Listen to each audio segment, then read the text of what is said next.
Today we're going to talk about potential energy, which, remember, we talked about just a little bit before. This is energy that has been stored in what we call a system, which is just a fancy word for a group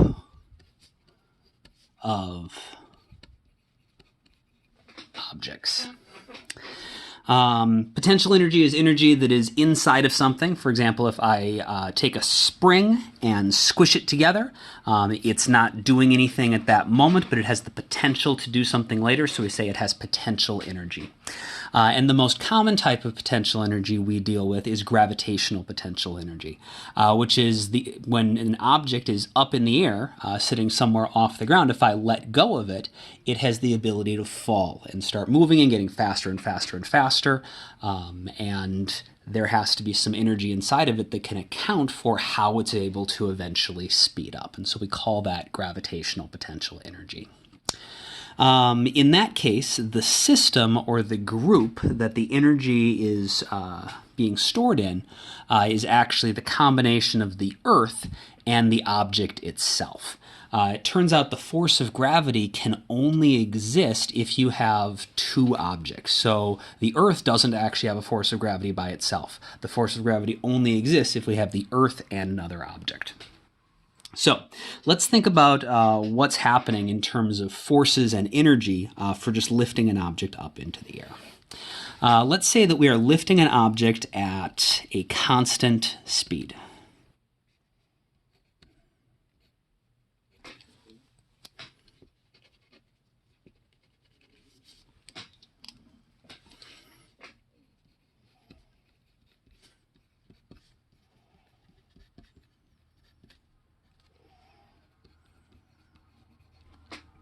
Well, in order to lift an object at constant speed, let's say I've got an object sitting on the ground here.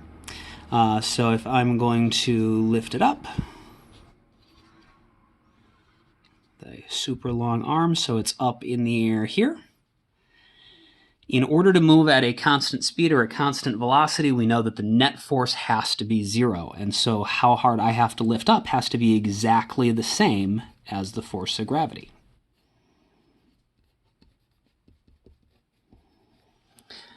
And that way the net force will be zero. If I lifted harder than the force of gravity, the object would accelerate as it went up into the air, get faster and faster and faster. If, on the other hand, I did not pull as hard as gravity, even if it was moving up, it would start to slow down because gravity would start to win. The only way to move at a constant speed is to lift and pull up exactly as hard as gravity is pulling down. And certainly we could measure either one of these forces. And we could also measure how far the object moves. We could measure the height that we lift it up to. So I'll call that h. And we have from before the equation that network is equal to the change in kinetic energy, which is equal to the net force times the displacement times the cosine of the angle in between them. And in this case, our net force is zero, which, because everything is balanced, so it doesn't matter what the rest of this stuff is. The right side of the equation is going to be zero.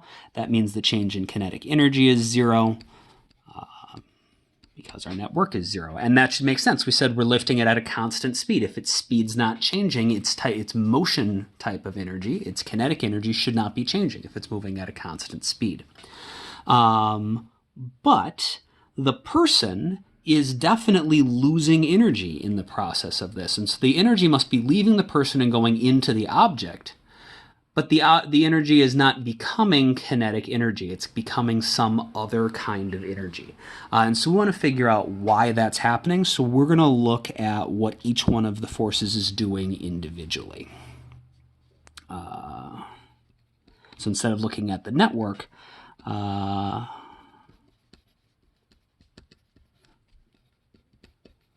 what's happening with the forces individually. So I am going to redraw our picture a little bit, reminding us that in order for there to be a force of gravity, we actually need two things. We need the planet the force of gravity is coming from and the object. And so if I'm lifting an object up off the ground, we actually need to account for the entire Earth. So we've got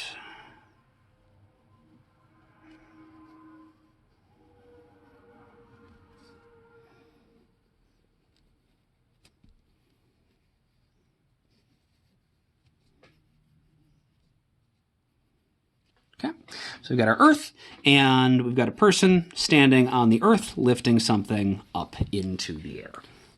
And in order to lift that object up, there's a force of gravity coming down, and that force of gravity exists between the object and the Earth, and the person must be lifting up with an applied force that is exactly the same as the force of gravity in order to lift this at a constant speed. Well, if we think about what our system is, which is our two objects that the force is coming from, so the object we are lifting and the Earth,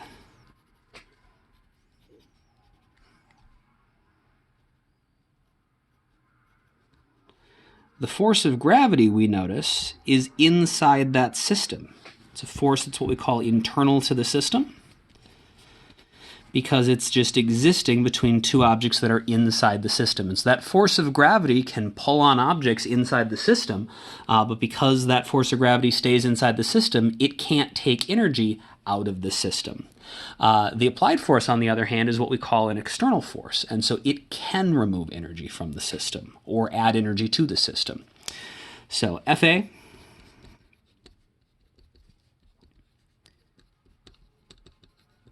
is outside the system,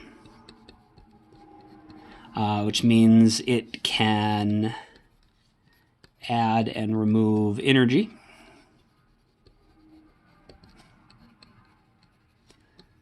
from the system. Oops, the system. Or the physics way of saying that is that it can do work on the system. Fg, on the other hand,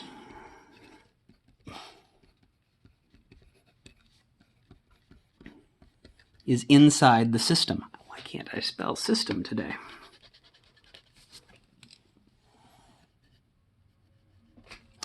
And if it's inside the system, that means that it can't add or remove energy from the system because it can't get any energy from anywhere else to add to the system because it's already inside the system, and it can't take the energy out of the system because all it would do is take it somewhere else inside the system.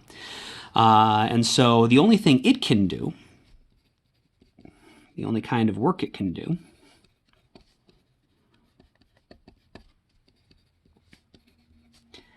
is change energy from one type to another.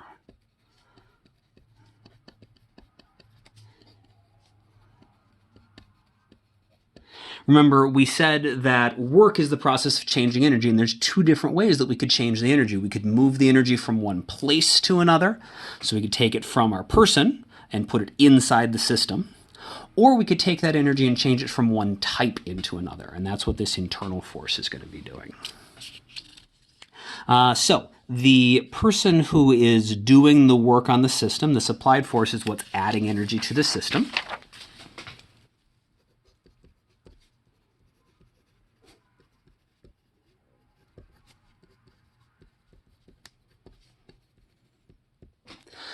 We can figure out exactly how much energy we added by just using our equation. We know work is equal to the force times the displacement times the cosine of the angle. So I'll just draw this one last time for reference. So we've got our object going up into the air.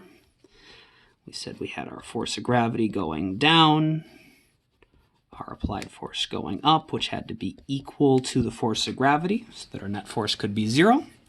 We said that the height it went up into the air was going to be h. And of course, we know the equation for the force of gravity is mg, which means if the applied force is the same as the force of gravity, it must also be equal to mg. So the work done by the applied force is equal to the applied force times the displacement, the object moved while the force is being applied to it, times the cosine of the angle. The applied force is equal to Fg is equal to m times g. The distance that it moves is h. And the angle between them, the applied force is up. The direction it moved is up, and so they're pointing in the same direction, and so there's 0 degrees in between the directions they're pointing. So it's going to be m times g times h times the cosine of 0, and the cosine of 0 is just 1, so we have m times g times h. And so the work done by the applied force is equal to mgh, which is how much energy the person adds to the system.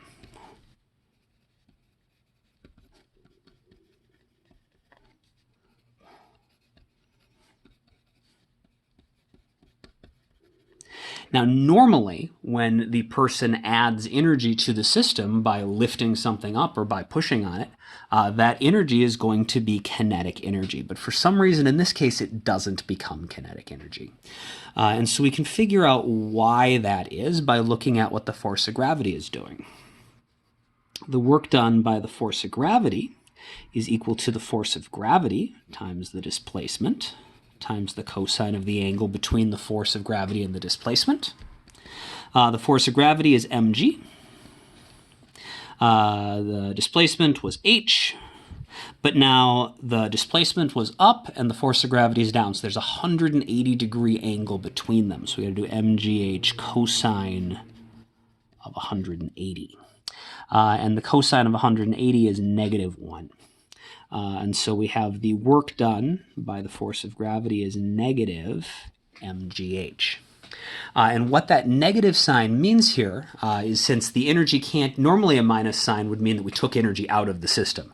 But remember, the force of gravity can't take energy out of the system because it's inside of the system. So the only thing that force of gravity can do is change the energy from one type to another. And so what it does is takes the energy away from where it would have gone, or the type it would have gone into. Normally, when we lift something up, that would add kinetic energy. Instead, the force of gravity took this much energy away from the kinetic energy type and added it to a different type. So this is the energy removed from the kinetic type.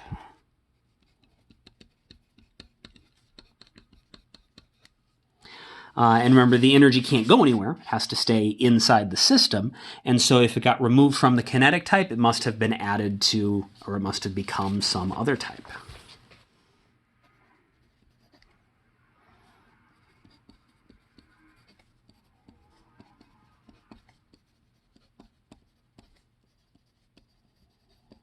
So that's the energy that was removed from kinetic and stored as potential energy. And we can see that the amount of energy that went in is the same as the amount that did not become kinetic energy, but instead got stored as gravitational potential energy. And so this mgh value, that energy the person put into the system, that is all of the energy that becomes gravitational potential energy. And so we can put that together with sort of our formal definition.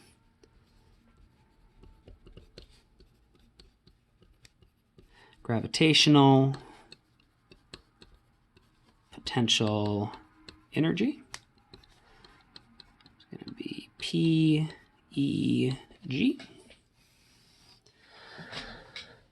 Is energy stored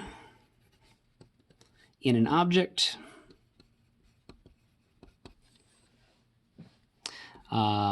that is some height h off the ground. I'm going to put ground in quotes there, and we'll talk about why that is in a second. And we figured out the equation for gravitational potential energy. Well, the amount of gravitational potential energy must be equal to mgh, because that's how much energy we would have put in, and that's how much energy got stored as gravitational potential. So it's m times g times h.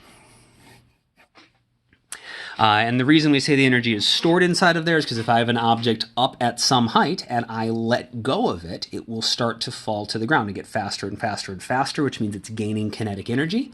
Well, as it falls to the ground, it's not touching anything, so that energy had to already be inside of it. It just had to be some other type, and so that energy is stored inside of it, but it can later on become kinetic energy. The reason I mentioned, or I put the ground a little weird here, is because when we're dealing with trying to figure out where is the ground, do you consider the ground to be the floor of the building you're standing on, or is it the lowest floor in the building, or do you have to go outside and figure out where the actual dirt is? That can cause some confusion. So let's talk about where the ground is.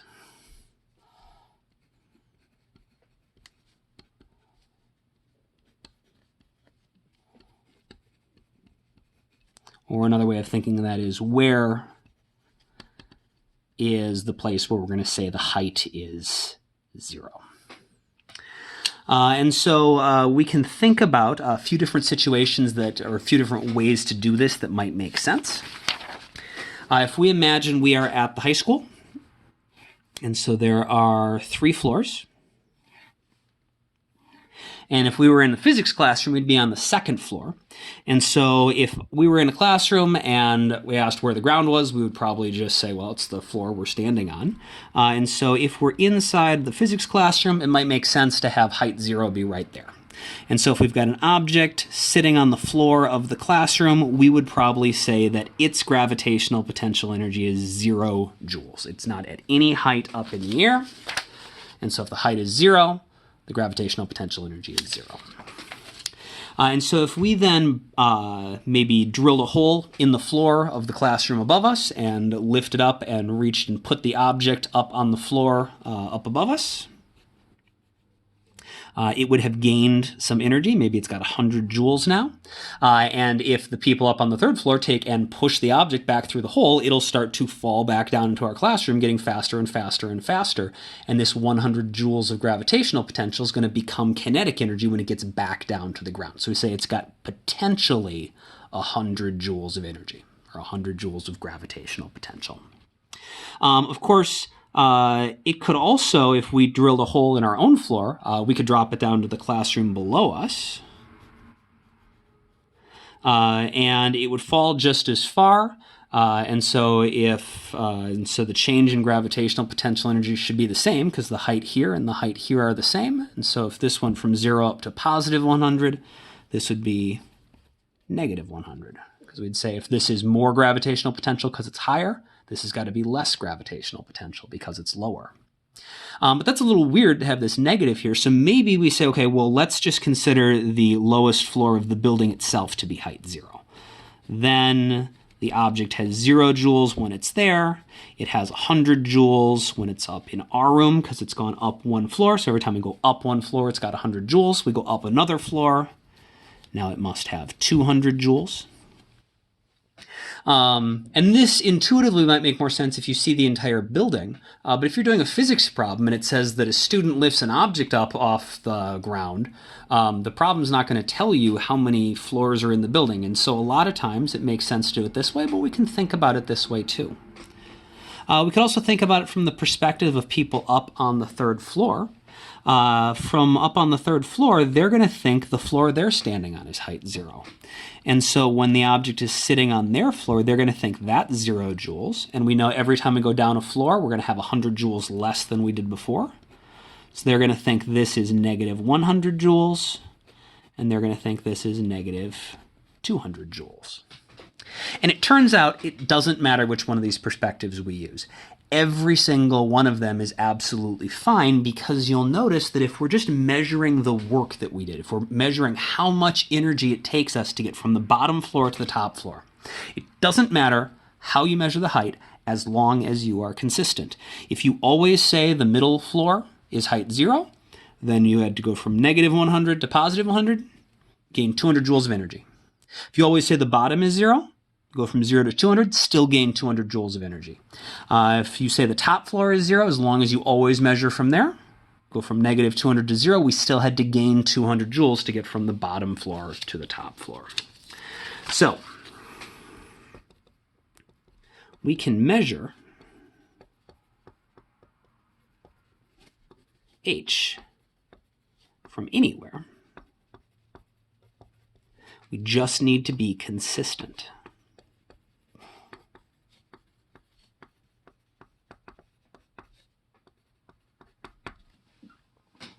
And so the two things that usually make the most sense, but you can do whatever you want, is if there is, when you are drawing a picture, a place you would normally think of as being the ground, make that height 0.